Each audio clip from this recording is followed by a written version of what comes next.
মধ্যপ্রাচ্যের যুদ্ধ পরিস্থিতি এবং সম্ভাব্য সরবরাহ সংকটের আশঙ্কার মধ্যে দেশে রান্নার গ্যাসের দাম বাড়ালো কেন্দ্রীয় সরকার।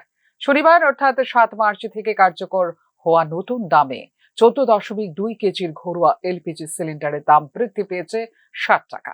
একই সঙ্গে 19 কেজির বাণিজ্যিক এলপিজি সিলিন্ডারের দামও 115 টাকা বাড়িয়েছে কেন্দ্রীয় সরকার। 14 কিলো গ্যাসের দাম বাড়ছে, আপনার আগে আসছিল 978 টাকা 40 পয়সা, আর এখন এসে গিয়া 1038 টাকা 40 পয়সা, অর্থাৎ 60 টাকা বাড়ছে আর কি।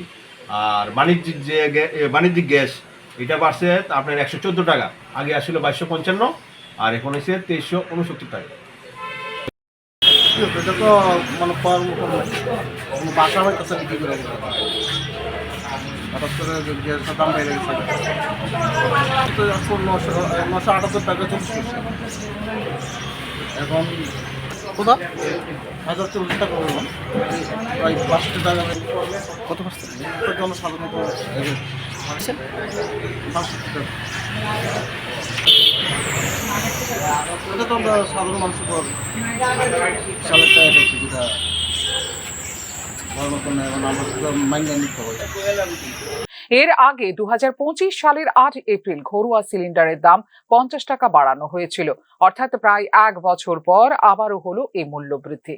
আন্তর্জাতিক পরিস্থিতির কারণে গ্যাস সরবরাহে অনিশ্চয়তা তৈরি হয়েছে।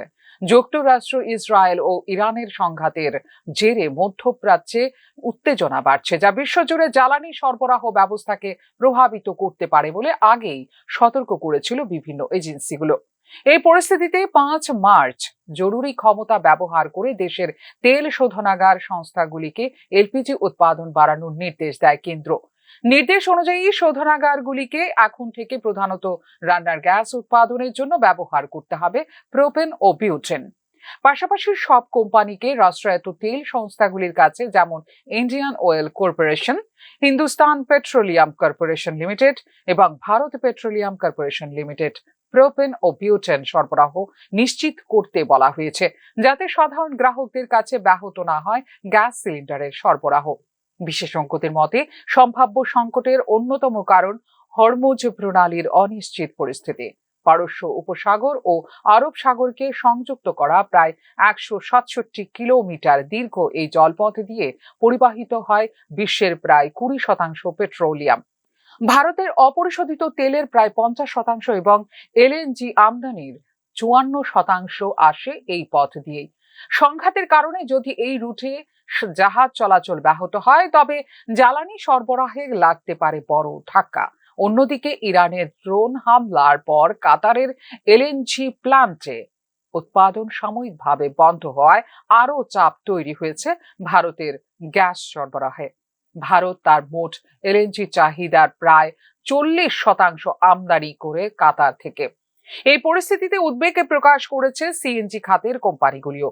রাষ্ট্রায়ত্ত গ্যাস সংস্থা গেইল লিমিটেডকে চিঠি দিয়ে কাতার থেকে সস্তা গ্যাস না পেলে তাদের স্পট মার্কেট থেকে দ্বিগুণ দামে গ্যাস কিনতে হতে পারে বলে জানিয়েছে সিজিডি এন্টিটিজ অ্যাসোসিয়েশন। এতে সিএনজির দাম বাড়ার আশঙ্কা রয়েছে এবং দীর্ঘ মেয়াদে গ্রাহকেরা বৈদ্যুতিক যানবাহনের দিকে ঝুঁকতে পারেন বলেও প্রকাশ করা হয়েছে আশঙ্কা। এদিকে সরকারের নতুন নির্দেশ প্রভাব ফেলতে পারে বেসরকারি সংস্থাগুলির ওপরও। বিশেষত রিলায়েন্স ইন্ডাস্ট্রিজের মতো কোম্পানিগুলিকে প্রোপেন ও বিউটেন পেট্রোকেমিক্যাল উৎপাদনের পরিবর্তে তা ব্যবহার করতে হতে পারে এলপিজি তৈরিতে। ফলে পলিপ্রোপিলিন বা এলকাইলেটের মতো বেশি লাভজনক পণ্যের উৎপাদন কমে যাওয়ার সম্ভাবনা রয়েছে বলে মনে করছে সংশ্লিষ্ট মহল। বিশেষজ্ঞদের মতে বর্তমান পরিস্থিতি দীর্ঘস্থায়ী হলে মূল্যবৃদ্ধির চাপ আরও বাড়তে পারে দেশের জ্বালানি বাজারে। ফিউরো রিপোর্ট, নিউজ নাও।